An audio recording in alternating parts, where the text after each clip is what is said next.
പശ്ചിമേഷ്യൻ സംഘർഷം രൂക്ഷമാകുന്നതിനിടയിൽ വീണ്ടും അറബ് രാജ്യങ്ങളെ ലക്ഷ്യമാക്കി ഇറാൻ കുവൈറ്റിന് നേരെ വീണ്ടും മിസൈൽ ഡ്രോൺ ആക്രമണം നടത്തുകയാണ് ചെയ്തിരിക്കുന്നത്.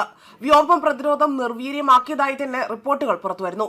ഏതാനും ദിവസങ്ങൾക്ക് മുൻപായിരുന്നു ഇത്തരത്തിൽ ശക്തമായ ആക്രമണം ഇറാൻ അവിടെ അഴിച്ചുവിടുകയും കുവൈറ്റിന്റെ വിമാനത്താവളങ്ങൾക്ക് പോലും ശക്തമായ കേടുപാടുകൾ സംഭവിക്കുകയും നാശനഷ്ടങ്ങൾ ഉൾപ്പെടെ ഉണ്ടായതായി തന്നെ റിപ്പോർട്ട് ചെയ്യപ്പെടുകയും ചെയ്തത്. ഒപ്പം അവിടെ ഒരു ഇന്ത്യക്കാരൻ ഉൾപ്പെടെ കൊല്ലപ്പെടുകയും നിരവധി പേർക്ക് പരിക്കേൽക്കുകയും ചെയ്തതായിട്ടുള്ള റിപ്പോർട്ടുകൾ പുറത്തു വന്നിരുന്നു.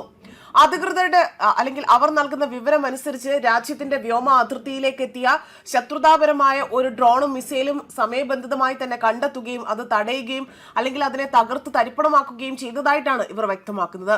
ആക്രമണത്തെ തുടർന്ന് ചില പ്രദേശങ്ങളിൽ ജാഗ്രതാ നിർദ്ദേശങ്ങൾ പുറപ്പെടുവിക്കുകയും സുരക്ഷാ സംവിധാനങ്ങൾ ഉയർത്തിയ ആ ഒരു ജാഗ്രതയിലേക്ക് കടക്കുകയുമാണ് ചെയ്തിരിക്കുന്നത്.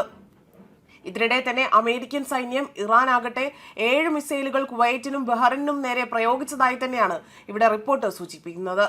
അവയിൽ ഭൂരിഭാഗവും വ്യോമ പ്രതിരോധ സംവിധാനങ്ങൾ തടഞ്ഞതായും ചില ലക്ഷ്യത്തിലെത്തും മുൻപേ തന്നെ അത് തകർത്ത് തരിപ്പണമാക്കുകയും ചെയ്തതായിട്ടുള്ള റിപ്പോർട്ടുകൾ പുറത്തുവരുന്നു. സമീപ ദിവസങ്ങളിൽ തന്നെ കുവൈറ്റിന്റെ അന്താരാഷ്ട്ര വിമാനത്താവളം നിരവധി ആക്രമണങ്ങൾക്ക് ഇരയാവുകയും ജൂൺ 3 നടന്ന ആക്രമണത്തിൽ വിമാനത്താവളത്തിന്റെ ഭാഗങ്ങൾ ഭാഗികമായി തന്നെ തകരുകയും വിമാന സർവീസുകളടക്കം താൽക്കാലികമായി നിർത്തിവെക്കേണ്ട അവസ്ഥയുണ്ടാവുകയും ചെയ്തു. ഒരു മരണം സ്ഥിരീകരിച്ചതായും കുവൈറ്റ് വിദേശകാര്യ മന്ത്രാലയമാണ് പുറത്തുവിട്ട വിവരങ്ങൾ വ്യക്തമാക്കിയത്. മാത്രമല്ല ഇതിന്റെ ദൃശ്യങ്ങളടക്കം ആദ്യ തോതിലുണ്ടായ ആക്രമണത്തിന്റെ ദൃശ്യങ്ങളടക്കം ഇവർ പുറത്തുവിട്ടിരുന്നു. അതേസമയം അമേരിക്കയും ഇറാനും തമ്മിലുള്ള പുതിയ സൈനിക ഏറ്റുമുട്ടലുകളാണ് മേഖലയിൽ സംഘർഷം വർദ്ധിപ്പിച്ചതെന്നതാണ് വിലയിരുത്തപ്പെടുന്നത്. ഹോർമൂസ് കടലിടുക്കിന് സമീപം അമേരിക്കൻ സൈന്യം ഇറാനിയൻ ഡ്രോണുകൾ തകർത്തതായും ചില ഇറാനിയൻ റഡാർ കേന്ദ്രങ്ങൾക്കെതിരെ തിരിച്ചടി നടത്തിയതായും റിപ്പോർട്ടുകളുണ്ട്. അതിന് പിന്നാലെയാണ് ഇപ്പോൾ ഗൾഫ് മേഖലയിലെ പുതിയ ആക്രമണങ്ങൾ റിപ്പോർട്ട് ചെയ്യപ്പെടുന്നത്. അതോടൊപ്പം തന്നെ ഇരു രാജ്യങ്ങളെയും ലക്ഷ്യമാക്കിക്കൊണ്ട് ഇറാൻ ആകട്ടെ 7 ബാലിസ്റ്റിക് മിസൈലുകൾ തൊടുത്തതായി തന്നെ അമേരിക്കൻ സൈന്യമാണ് അറിയിച്ചിരിക്കുന്നത്. ഇതിൽ 6 മിസൈലുകൾ വ്യോമ പ്രതിരോധ സംവിധാനങ്ങൾ ഉപയോഗിച്ചുകൊണ്ട് തകർത്തതായും ഒരെണ്ണമാകട്ടെ ലക്ഷ്യസ്ഥാനത്ത് എത്തിയില്ല എന്നതുമാണ് US സെൻട്രൽ കമാൻഡ് വ്യക്തമാക്കുന്നത്. കുവൈറ്റിലെയും ബഹ്റൈനിലെയും US സൈനിക കേന്ദ്രങ്ങൾക്ക് നേരെ ആക്രമണം നടത്തിയതായും നാശനഷ്ടങ്ങൾ വരുത്തിയതായും ഇറാന്റെ IRGC അറിയിക്കുകയും ചെയ്തു. എന്നാൽ നിലവിൽ US സൈന്യത്തിനോ ഉദ്യോഗസ്ഥർക്കോ യാതൊരുവിധ നാശനഷ്ടങ്ങളും സംഭവിച്ചിട്ടില്ല. ബഹ്റൈനിലെ 5ാം കപ്പൽപ്പട ആസ്ഥാനത്തിന് കേടുപാടുകൾ സംഭവിച്ചുവെന്ന ഇറാനിയൻ അവകാശവാദങ്ങൾ തെറ്റാണ് എന്നും US സൈന്യം പ്രസ്താവനയിൽ അറിയിച്ചു.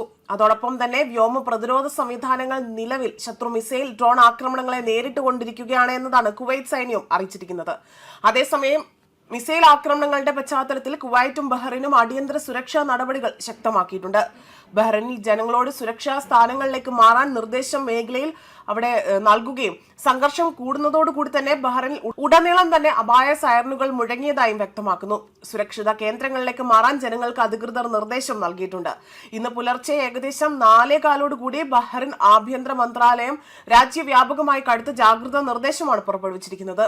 ജനങ്ങൾ പരിഭ്രാന്തരാകേണ്ടതില്ല എന്നും സുരക്ഷ മുൻനിർത്തിക്കൊണ്ട് തന്നെ വേണ്ട മുൻകരുതലുകൾ ഉടൻ തന്നെ ഇവിടെ സ്വീകരിക്കണം അല്ലെങ്കിൽ നടപടികൾ കൈക്കൊള്ളണം എന്നതാണ് അധികൃതർ അറിയിച്ചിരിക്കുന്നത്.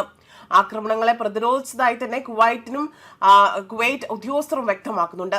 കുവൈറ്റിന് നേരെ ഉണ്ടായ മിസൈൽ ഡ്രോൺ ആക്രമണങ്ങളെ രാജ്യത്തിന്റെ വ്യോമ പ്രതിരോധ സംവിധാനങ്ങൾ വിജയകരമായി പ്രതിരോധിച്ചതായി തന്നെ കുവൈറ്റ് സൈനിക ജനറലാണ് ഇക്കാര്യങ്ങൾ സൂചിപ്പിക്കുന്നതും. ന്യൂസ് ഡെസ്ക് കർമ്മ ന്യൂസ്.